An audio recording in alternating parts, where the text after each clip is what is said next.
Stage पे नहीं हो कि मैं किसी का नाम ले सकूं, लेकिन I want to thank field marshal Asim Munir sahab and director general of military intelligence, जिन्होंने इतनी प्रोफेशनलिज्म दिखाई और मेरी फैमिली को इस करप्ट माफिया से निकलने में मदद की। सादुर रहमान या डकी भाई की वीडियो देखने के बाद गालिब के कुछ अशार याद आते हैं।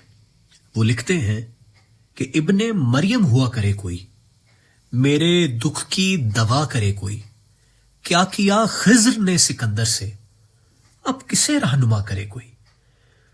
मैं बतौर वकील बारहा लोगों से ये कहता हूं कि आपके राइट्स बचाने के लिए बेशुमार कवानीन मौजूद हैं।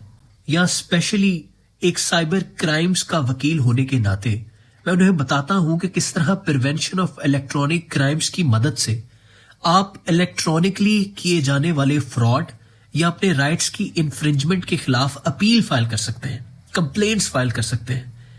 लेकिन फिर मैं सोचता हूं कि एक सादा पाकिस्तानी शहरी क्या सोचता होगा जब वो इस तरह के वाकयात के बारे में जानता होगा कि हमारे रहनुमा या हमारे हिफाजती इदारे ये काम कर रहे हैं, तो फिर हमारे राइट्स की सिक्योरिटी कौन फराहम करेगा, कौन मेक श्योर करेगा। लेकिन एक बात तय है कि तारीख उठाकर अगर देख ली जाए कि पाकिस्तान जब भी मुश्किल हालात में आया है, फिर वो चाहे जल्जले हो या फिर सैलाब की तबाहकारियां, हम एक ही इदारे की जानिब देखते हैं और वो हमेशा डिलीवर करता है। और ये इदारा इतने साल गुजरने के बावजूद बेशुमार कंसिस्टेंसी से लोगों की जानों और उनके हुकूक की हिफाजत को मेक श्योर करता है, फिर वो चाहे सरहदों पर हो या फिर इस मुल्क की सड़कों पर। लेकिन यहां सवाल यह है कि डकी तो एक ऐसा इंसान था कि जिसे हजारों लोग सुनने वाले थे, हजारों लाखों लोग उसको मानने वाले थे। ये उसके साथ हुआ। और सरफराज चौधरी तो एक सादा सी मिसाल है। पाकिस्तान के सिविल इंस्टीट्यूशंस इस हद तक कोलैप्स कर चुके हैं, न जाने कितने पाकिस्तानी शहरी कितने सरकारी दफातर में इन्वेस्टिगेशंस की मद में दम तोड़ जाते होंगे। उन पर कोई बात नहीं करता, शायद उनका किसी को इल्म तक भी नहीं होगा। सबसे पहले तो मेरी रिक्वेस्ट है पाकिस्तान के अवाम से कि अगर कोई एक इदारा आपके साथ मुखलिस है तो खुदारा उसे मुखलिस रहने दीजिए।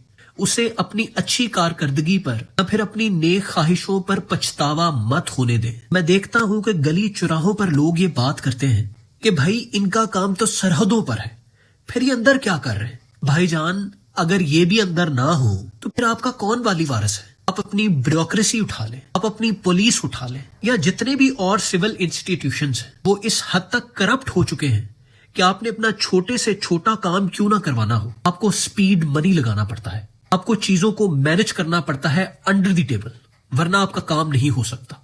लेकिन मैं सलाम पेश करता हूं फील्ड मार्शल आसिम मुनीर साहब को, पाकिस्तान की इंटेलिजेंस को, कि उन्होंने जिस तरह से डकी की मदद करके इस रिश्वत खोर माफिया के खिलाफ कदम उठाया है, उन्होंने एक मिसाल दी है, एक प्रेसिडेंट सेट किया है और एक तमाचा मारा है उन ऑफिशियल्स को कि जो अपनी जिम्मेदारियों को भूलते हुए, अपनी ताकत का गलत इस्तेमाल करते हुए किसी भी पाकिस्तानी शहरी को हरास करते हैं, इंटीमिडेट करते हैं और अंडर ड्यूरेस अपनी मर्जी के काम करवाते हैं और फिर ऊपर से पैसे बटोरते हैं। और हकीकत यही है कि मुल्क पाकिस्तान की बेहतरी इसमें है कि इसके तमाम सिविल इंस्टीट्यूशन को मजबूत किया जाए, वो चाहे जुडिशरी हो, ब्यूरोक्रेसी हो, इन सब की इस्लाह होनी चाहिए। लेकिन अगर पॉलिटिकल नजरियात को साइड पे करके एक थर्ड मैन पर्सपेक्टिव से देखा जाए तो Maryam Nawaz chief minister of Punjab जिस तरह का पंजाब में काम कर रही है, मुझे लगता है कि यहाँ के इदारे यकीनन बहुत जल्दी पटरी पर आ जाएंगे। अल्लाह करे कि मुल्क पाकिस्तान के बाकी इदारों में भी इसी तरह से काम किया जाए।